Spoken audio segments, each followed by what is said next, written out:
this is exciting because I am not going to talk.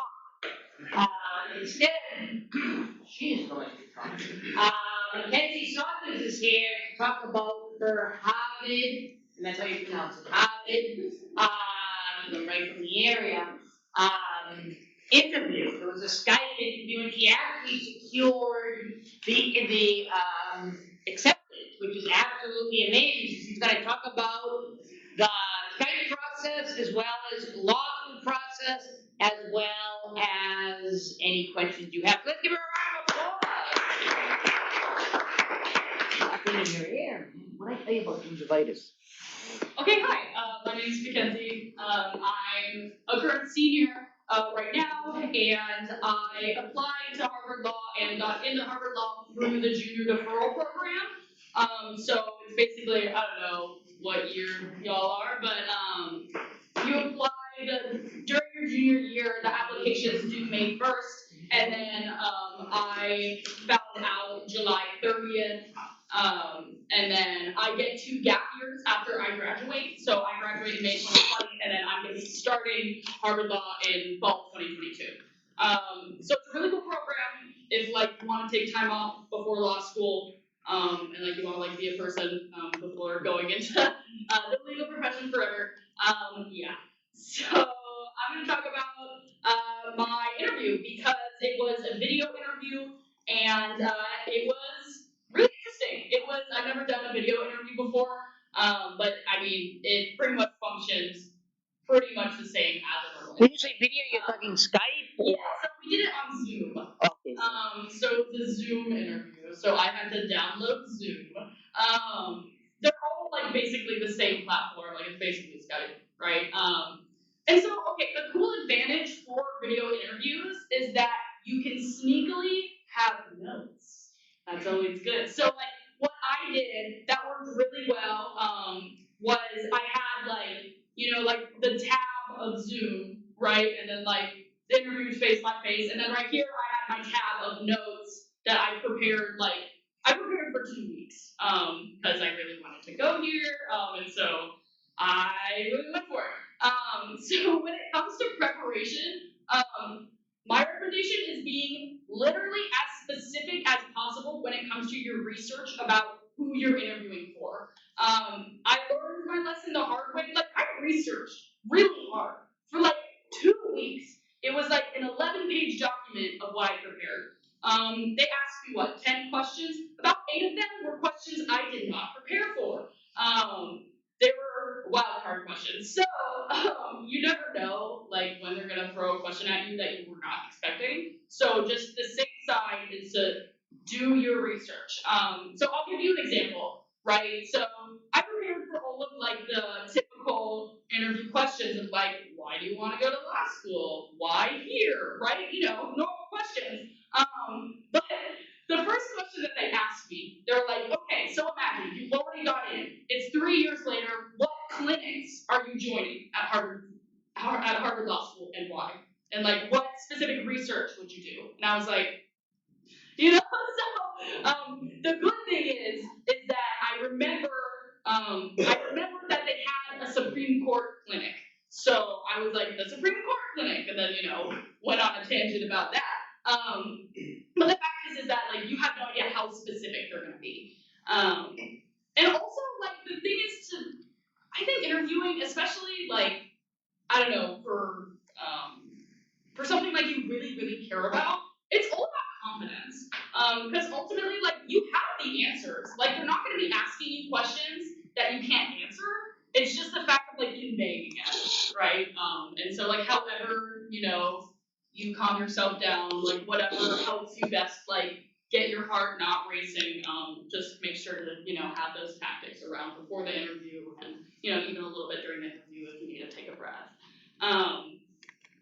I want to go through some of the questions that I was asked because they were super weird. And I really thought I was I know every single thing they're gonna throw at me, and I knew majority of it I did not know. And then I'll give my little tidbits of advice when it comes to the questions. So the second question that they asked me was if you could redo a decision in your college career, what would it be and why? I was like, what a weird question, first of all. Like, this could go in a million different directions. But you also have to, like, take questions like that and then remember, like, okay, I'm trying to get in, so, like, don't tell a weird story, right? Like, I have many things that I would redo that I'm not going to tell my Harvard Law interviewer, right? So, it's all about strategy in terms of, like, how you frame things and what narratives you choose to tell. So when asking that question, I was like, okay, so I want to convey that I've had personal growth. I want to convey that, I'm very reflective and like I can learn from my experiences. And also I want to talk about like some stuff on my resume, right? So what I did was I said that I had wished that I had jumped out of my comfort zone sooner when it came to the kind of employment that I was securing.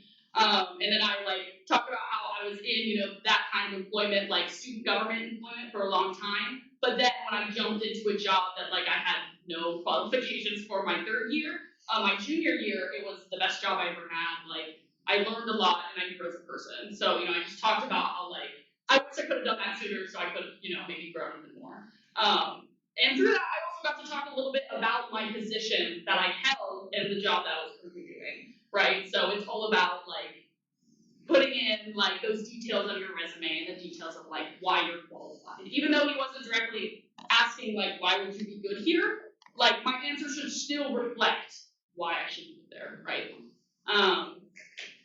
Trying to think of. So another question that he asked me that caught me off guard was, all right, it's 10 years from now, you're graduated from Harvard Law, what are you doing? Like, what's your end goal, right? And I think that's a really important thing to have in all of your interviews is you need to have like a path, right? That like you have in your head, if I get this, like where is it gonna take me and what do I want to do? Because ultimately, like, you're interviewing for a job or you're interviewing for law school for the end goal, right? I was interviewing for Harvard Law because I want to be a lawyer, graduate from Harvard. I'm not going there because I'm super pumped about law school. I'm doing it because I want to be a lawyer. When it comes to a job, like you're applying for a specific job to get, to like end up getting your dream career or like end up going down, a specific path. So just know exactly what you want to do and be as specific as possible because specificity in interviews like conveys both confidence and passion, right? Like if you're like, so when he asked me, I was very prepared for that because I have had my entire life planned for a very long time. So I was like, thank you so much for asking. At that stage in my life, I will be a Supreme Court clerk. And 3 years later, I will be practicing at a big law for about 3 years, and then I'll transfer to being nominated for a federal judge position, and then I'll be on the Supreme Court someday. And he was like, "That's really specific." He said that to me. He was like, "That's very specific." But like they're looking right, like that shows that I'm ambitious, and like I wanted to convey that like I did my research. Harvard Law has like a little admissions blog where they put like little tidbits about like interviews and stuff like that. So I read the whole thing. And they said once that the most important trait that they were looking for in interviews was ambition. So I was like, did that research, put that in my head, got to put that out there in all of my interviews. And so that's what I did. Right? And there are a million resources out there when it comes to, what research you can be doing for, the company that you're applying for or the law school that you're applying for. So the information's out there. You just gotta dive in and be able to get all those details. Video interview wise, when you just like this is a general tip. Obviously go somewhere quiet. Like I feel like some people are like, I'll go to this coffee shop. Don't do that. Like you cannot predict what will happen in public. So go to a place where you know for a fact it's gonna be super quiet and calm, and make sure that your background isn't distracting. That's it. Like that's a pretty simple thing, but like you gotta think about it, right? And also make sure that your computer is on like a solid surface because like if you're holding it on a lap, like it'll like And that's the whole thing that doesn't look good. Yeah. What other questions should I address? Or I had a question, and this might not have come up, but did they ask anything in kind of an elitist way? Well, you come from this big state school, ASU. So prepared for them to, but they didn't. He actually, so the question that he There was only one person. There was one person, yes. I'm surprised at that because usually there should be a couple. There have been claims, obviously not here, not at Harvard per se, but abuse or like making people feel uncomfortable. So they do prefer panels. I'm very surprised it was just one guy, particularly with a woman. Not like because there's been a lot of complaints, the Me Too movement, etc. So I am a little surprised that it was one. See, Harvard's always way behind. They claim to be ahead. But anyway, he was super nice. Maybe he was, but that didn't come up at all, huh? Well, he said, so first, like, I was viewing me coming from ASU as, like, a bad thing, right? I was like, oh, like, there's probably going to be people from Harvard applying to Harvard, they'll have the advantage.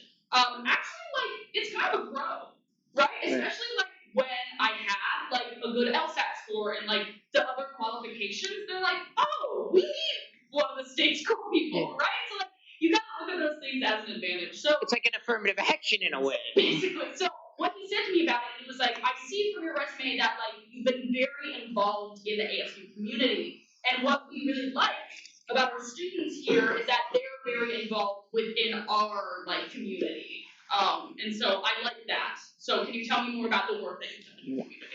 So like it was less of like you go to ASU, that sucks. But it was like you go to ASU, tell me what you've done at ASU. Because ultimately, like, I mean, I know it's hard, but like, I don't think anyone's trying to be like a little condescending about it. Like it was a very friendly thing, which was nice. But I did prepare like reasoning as to why like I'm here and why I'm really glad I went here. And so like if he did ask me like, so ASU, right? Like why? I would say a million reasons. One, like finances. Two, like the fact that it's not an Ivy League doesn't make it worse. Like there's been some things and like opportunities that I've had at ASU that I never ever would have had anywhere else, right? And so like it's all about finding the positives of like what you think would be a weakness. Right. Don't go in there saying, well, I should have gone somewhere else, or maybe because then you'll look kind of exactly a very weak candidate. Anything that you view as a weakness, like maybe you have like a little gap in like your employment or like school history, or like maybe it's fine. Someone else said that during. Like that you can always frame something as positive. Like if you have a gap, you can be like, I it was what I needed to do, and like I grew a lot as a person, and I feel so prepared because of that. And they'll be like, oh, they know themselves, that's good. So yeah, like anything that you view as a weakness, like you can very easily. Like spending time in prison, I did for a while. I hope. I got to meet a lot. That's right. There you go. Very diverse. It really helped my linguistic skills. Are there any questions that anyone has before I lead it? I don't want to. Yes, please, and I can also talk about application process. Yeah, this is what I kind of want to. Awesome. What about, did they ask you, I don't want to be the only one to ask questions. Did they, when they asked you at the end, or he asked you at the end, do you have questions for us?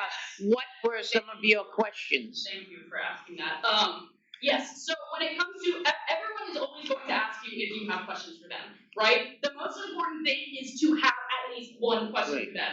I used to think that not having any questions meant that you knew everything about it, and so like you're prepared. No, that's not what it looks like. It looks like you didn't do your research.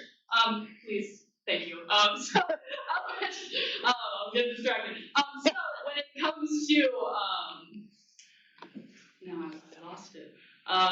The questions you asked. Yeah, no, that's important because that's what I say. Right, and it has to be like a thorough, detailed question. So I had two. Because this was a 15-minute interview. Let's talk about that. That's super quick. They say this is going to be exactly 15 minutes? Exactly 15 minutes. Okay. And I'll talk about that in a second. But, So the two questions that I prepared were one, how does, because also like I've always wanted to go to Harvard Law, but like, I'm sorry for saying this, I've never been psyched about the location. It's over. So my question was about that. I said, so like, how does the location of Harvard Law, like, how does that influence the law school, and like, how does the law school interact with that community? And it was such a good answer. He was like, it couldn't be located anywhere else and have the same effect. And here's why. He had a huge list, and I was just like, thank you. So also questions that like would be useful to you.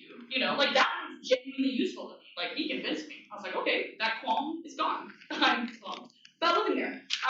And then the second question I asked was specifically about the deferral program, and I asked if anyone's had any trouble in the past securing employment, saying like, hey, hire me. I'm only going to be here for 2 years though. So I asked like, how do people go about that? And he was like, some people don't tell them, and some people do. No one's ever had trouble with employment. I was like, okay. But I mean, What is, so we understand. What is the deferral program? Yeah. So the deferral program is for people who know that they want to go to Harvard Law and know that they want to take gap years before they start. But the advantage is that you can take any position or do anything with your 2 gap years and still have guaranteed admission, right? So I don't have to like build my legal resume anymore. Like I'm done. Like I can work in anything. I have yet to figure out what, but I can work in anything. Our options are so like a lot of people do Teach for America for 2 years, or they do Fulbright, or they get a master's, or do whatever. Like you can do anything with your 2 years as long as you have. It's always 2 years, or yes, it's exactly 2 years. Okay, so and then this is a pretty new program. So actually, the people who are first years right now at Harvard Law School, they're the first class to have done the deferral program and now started. So it's a new program, but it is super cool. It's also like for people who just want more like life experience and stuff before law school, because the average age of a first year at Harvard Law is 27, right? I'm 21, and so I was like I'm gonna be young regardless, right? Like I don't need to be 22 going to Harvard Law School. Like I could be 24. Jeez, it's still so young. Anyway, but yeah, like I like the program. I initially applied because I thought it'd be easier to get in, but it's not true. It's actually harder. Wait, what's harder? The deferral. I thought that because they don't know what kind of person I'm gonna be in 3 years. Like they're really taking a bet. Like they're gambling. They're like, this girl's gonna graduate on time. Sure, she's gonna do something cool, and in 3 years she'll be a human that one. Like that's just like. Cool. If you don't mind me asking, I mean, this might be. What about payment? Are you gonna get money or? So when it comes to Harvard Law, it's only need based.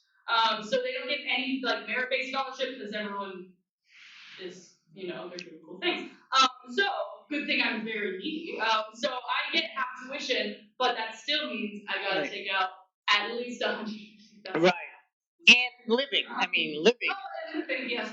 So that's the thing too about the junior degree program is like I could go to law school for free. Like I could somewhere else. And it's that commitment of like, do I want to go here and spend all that money? Or do you want to go somewhere else and spend no money? My priority was going there. So and it's like a pretty like when it comes to the junior deferral program, if you want to, like if you get accepted and you accept your seat, you can't apply to any other school without first revoking your seat. So if I want to be like, screw it, I want to apply to Yale, I'd have to be like, hey Harvard, screw you, and then they'd have to take me off, and then I'd have to apply to Yale, and then maybe not even get in, right? So yeah. But yeah, it's a cool program if you know for a fact that you'd be psyched to go there and that you're totally fine with gap years. What was it? Oh, do you mind if I ask a question? Yeah, What was the first question they asked right off the bat? Because you said the second one was the if you could change something. Yes. What was the first? The first one Was was, it the clinics. Was the okay? So you're here already. Like, oh, that was the first one. Yeah. So that's what like surprised me is that he wasn't saying like why do you want to go here? Like what would make you go? He's just like assume you're already in. And I was like, oh, we're doing that. But yeah. So it's all about like I don't know. So there were no softball questions like why do you want to go here? No. He did ask me how I would determine whether or not I had a successful deferral period or not. Mm-hmm. Like, how would I determine if my 2 years were solid? Like, I got enough out of it. I have a really good answer. That was actually something that I prepared for, of like why I wanted to do the deferral program. When it comes to questions, like for answers for interviews, I do this thing that always works really well, and I totally recommend it. Especially if you like go on tangents sometimes, or if you talk a little bit like I'm talking. So at the end of my answer, I wrap it up with like a little conclusion statement of like, so he asked me like, why deferral? Why would it be successful? I gave my whole answer, and then at the end I said, so I would conclude that like I would determine that it would be a successful deferral if I got to move out of state and be a part of a new community and to have time to myself to be physically active. That was just after the whole just like quick summary statement, because that there like that loops it back to the question. Even if some of the stuff that you said was like a little tangenty or not relevant, it all seems relevant because you did that little bow at the end. And it just makes it super. So I really recommend that looping back around end sentence. But yeah, there weren't any softball questions. It was 15 minutes, and he starts the interview by going, so this is 15 minutes long. I'm going to limit my commentary in between your answers. I want you to know it's not because I'm interested, it's because we need to be efficient. And I was like, okay.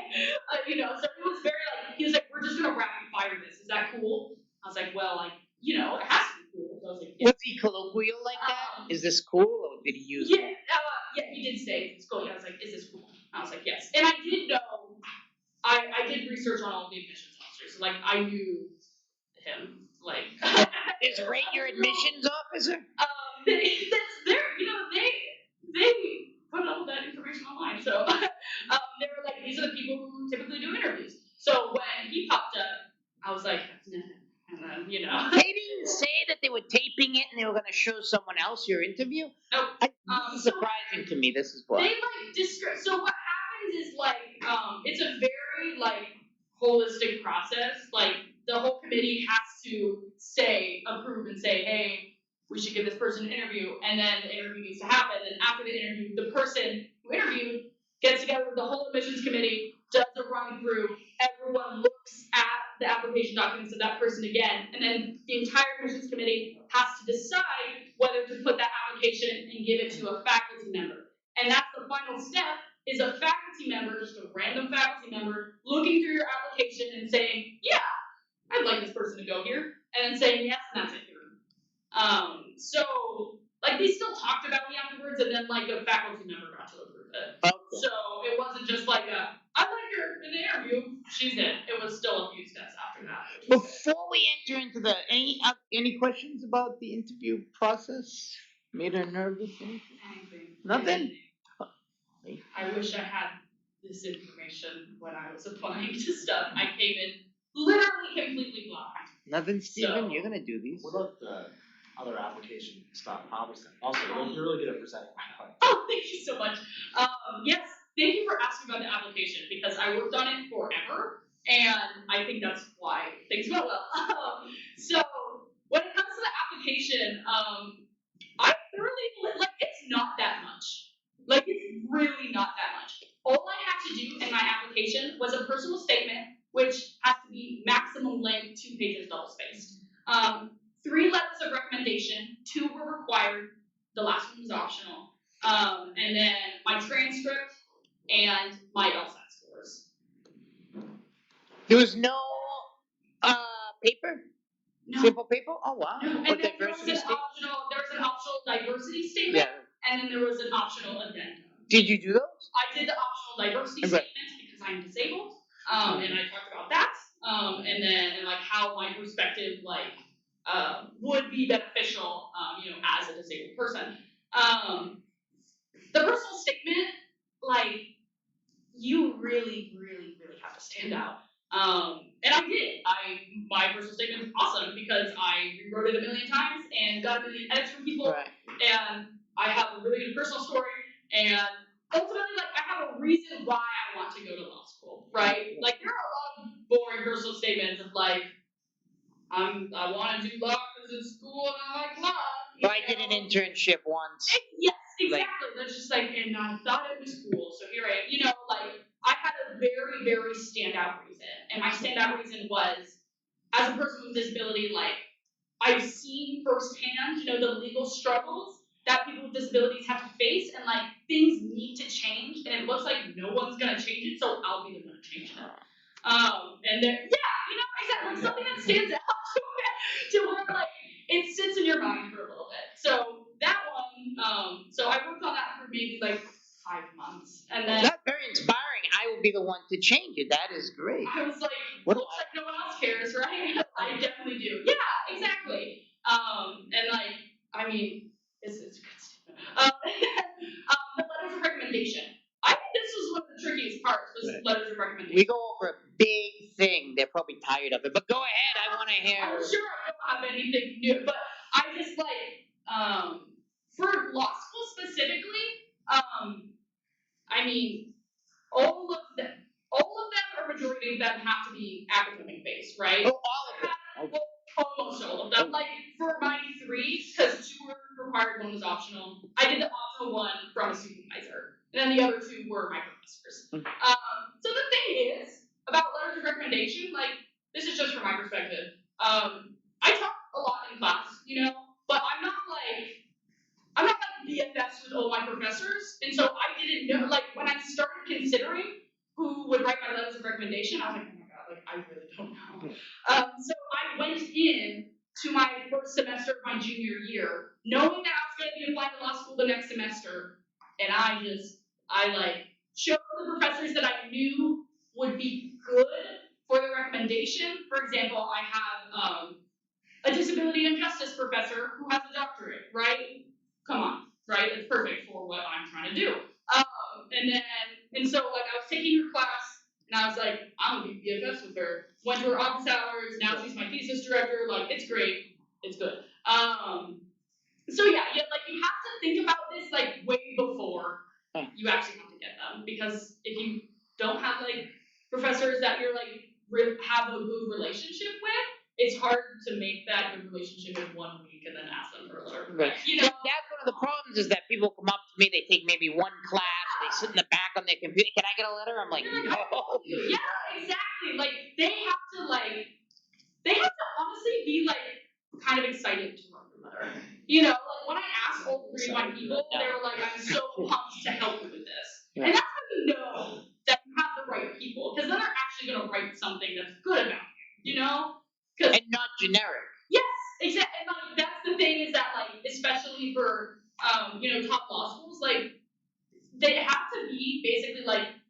Mackenzie is the best person I've ever met in my life. Like, that's like the level that they're looking for in terms. Like, I was looking at the admissions blog, and they were like, what we look for in letters of recommendations is that the student is more exceptional than any student that the professors had. I was like, Jesus. Like, it's like, that's a really big expectation for me. But And I don't mean to cut you off, but just that, and remember, some of these big schools, because I've written a million of them, I've done quite a few, they literally say, this student is in your top 10%, 20%, 30%, and I can't lie. You know what I mean? I'm not going to say to a mediocre, well, a decent student, oh, this is in the top 10. So I've literally said, okay, I gave this person a recommendation because they're good, but not great, so they're in the 30% or something. Exactly. Yeah, you're not gonna say 10% for everyone. Like, it's just, yeah. So you have to About 1%. people that want to support you. And then the LSAT. Terrible. So okay, you have to raise your hand. I'm assuming people here, like, some people here want to go to law school and are looking to apply to law school. Okay, I'll run with that assumption. So the LSAT, I think a huge part of why I got in was because of my LSAT score. I took it twice. I got a 174 the second time, and I got a 161 the first time. So anything's possible. If you don't, like LSAT is one of the most learnable things. You just have to like really put in the time and effort. I'm very, very grateful that I did this during my junior year. I think I was like more motivated then because I did like 15 hours of LSAT work per week for 6 months. Oh my god, 15 hours? I did 45 practice tests. I'm telling you, it wasn't fun. But now I'm done for life when it comes to, like I don't have to apply all again, I don't know. So the fact like it sucked for the 6 months. But by the end of it, you kind of start to enjoy it. It's weird. But yeah, like I just say like you really have to put in as much time and effort as you're willing and able to commit for the LSAT. So the first test that I took, I freaked out. I had all of the like I was getting like 170s on the practice test, and then I freaked out the day of. The LSAT's all about confidence and not letting hard things screw up the rest of your LSAT. Because that's literally how they design it. Is like the first 4 questions are like, or like the first section is going to be so difficult and it's going to make you hate yourself, and then you're not going to do well in the rest of it. Like they literally design it for it's mean. It's mean. So you have to be ready to like if there's a question that you know for a freaking fact that like you don't know. Okay, it's literally one of the several questions. So like don't let it trick you out. Just go for it. But yeah, I think the practice tests were really what like did it for me. It's because the second time when I went in, I was very just like, this is exactly what. Is it on the computer now when you took it? It is, but I took the very last paper one. Oh. Both times. Yes. Yeah. But you should, when it comes to taking the LSAT, give yourself time in terms of months and application to take it at least twice. I was convinced that I only needed to take it once. I still built at that time though. I'm so glad that I did, because I would not have gotten in. So they take your best score? Well, they can see all your scores. But so I'm sure they looked at mine and were like, she really improved, like, and that's also good because that meant I learned, and I prepared for them to ask me about my 161. And what did they say? You see my self improvement, but they didn't. Right. What's a good score on the LSAT? It was just a great score. 1674. Even 161 is above average. Yeah, average is I think 150. And then I would get like a 100. And then when it comes to top 14 schools, like 167 and above is usually. But then for like the top schools, 170 and above. Oh my god, you people are gonna take that thing? So like I was aiming for a 170, and I never got over a 170 on my practice tests ever. And so I got my score back, and I was like. So did that convince you to apply to Harvard when you got the 174? Were you always going to apply? I was always going to apply. And I had an addendum pre-written that said I'm terrible at standardized tests. Because I always have been. I did not do well on a SAT or ACT. Like, I've never done well on standardized tests. So I was always like, I got to really justify this by having a great personal statement, by having a great GPA, by having a great, But then I just was like, I was like, okay.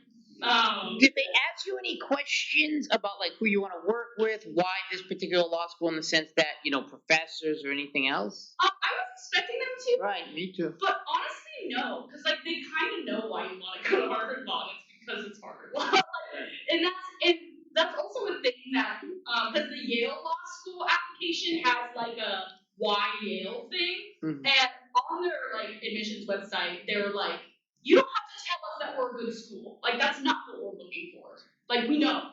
So, like, be unique. Tell us an actual answer. So there are going to be applications and interviews that tell you exactly why. I did have that prepared. So, Harvard Law is the only law school in the nation that has a student-led disability law organization. And so I was ready to say that wherever I go, regardless, I'm going to either join a disability law organization or make a disability law organization. I would rather not have to make it. I will, but if it's established, that's cool too. That specificity is incredible because a lot of people go and when we watch a video next week, it's like if you have to ask yourself why you want to go to law school, you don't have a concrete answer. Yeah. Don't go to law school, take some time off. Yes. I know so many people. Cool guys. I know so many people who do not know how to answer the question, why do you want to go to law school? And I'm sorry, you really have to be able to answer that question. It has to be specific. It's not just like my dad's a lawyer and I love my dad. And a lot of this information is fungible to anything. Like, let's say you get the interview for the State Department that you're interested in, or graduate school, or anything. These are good questions for any job. Absolutely. And an advantage that I did have in my personal statement, and that I was going to talk about in the interview if he asked me, but he didn't, is that so I visited Harvard Law in the last January, and I submitted my application in May. Right. I visited because I have a friend who's a first year there, who's now a second year. And I was like, hey, can I just chill with you for a week? And so I got to go to all the classes with her. I just hung on. I met a professor who he was the first wheelchair user to go to Harvard Law School. All of the accessible features that are there are because of him, and so I got to meet with him, and I was like, hey, I want to go here. Yeah. And he was like, why? I was like, well, because it's Harvard Law. And he goes, it's a stupid reason. Tell me why. And I was like, because disability stuff, because I want to work with you. And he's like, there you go. And so we talked about it, and he was like, okay, I'm cool with you mentioning me in your personal statement. So I was like, hell yeah. So in my personal statement, I said, I want to go to Harvard because disability law organization, because I really want to work under Professor Stein, who I had a great, honored meeting when I got to visit. And so when I mentioned him in my personal statement, I'm sure they were like, hey, Professor Stein, so did you meet her? Is she cool? And he was like, yep. Yeah. That's it. And that's I am a first generation college student. I have zero legal connections. I'm so poor. I have nothing. So the fact is, I was not you're not gonna look at my background and be like, she's going to Harvard Law. And I look at all the other people who were accepted in my cohort. First of all, I'm the only person who got accepted who goes to a state school. 60 people got into this program. And you see them? Yep, we're all in a Facebook group together. They're terrifying. They're all from Princeton and stuff? Yes, they're all from either Harvard or UPenn or Brown or Stanford or Georgetown. And I'm just like... ASU. Yeah, so yeah, I don't know. It's just, the fact is, I didn't have the resources just set. I had to research and I had to make it for myself. And, that's just to say that it's doable. You don't need to have cool lawyer parents to be able to do what you want to do. You're like a scrapper like that video. Exactly. It's me and my high school security guard dad. Just, yeah, so it's wow. Inspiring story.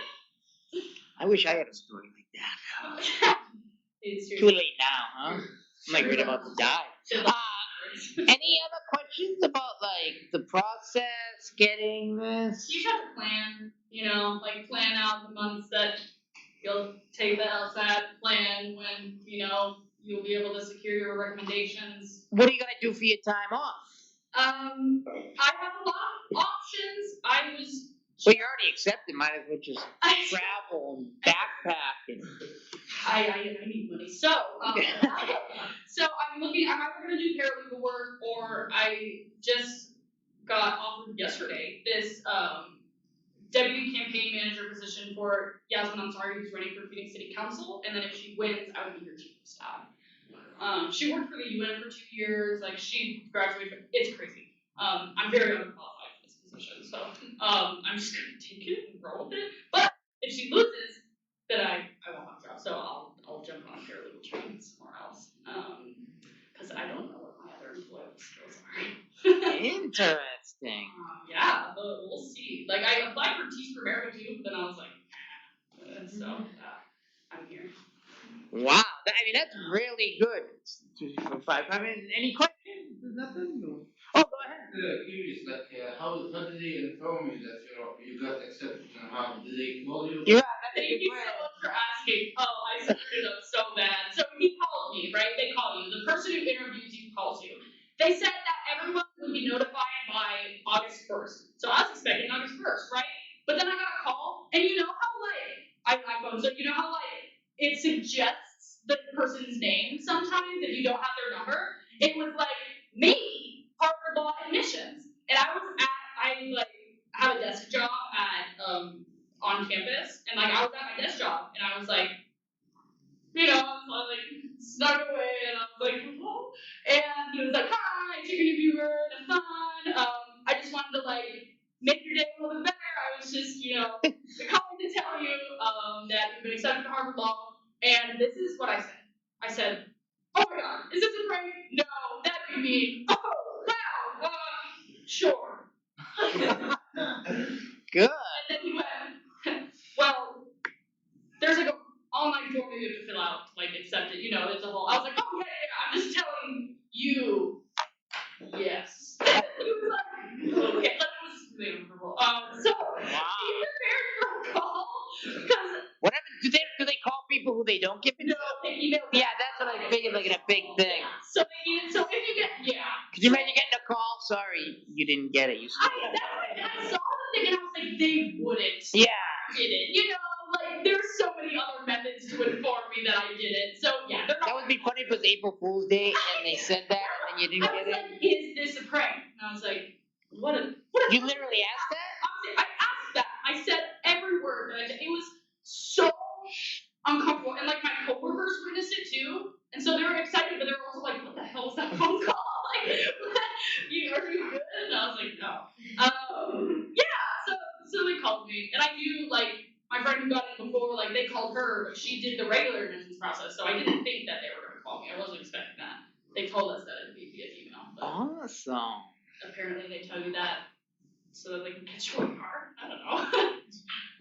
Yeah. Well, great luck. Any other questions or comments before we take up? Thanks so much. Give her a round of applause for coming out, telling us. Now I feel bad because they rejected me. Gotta have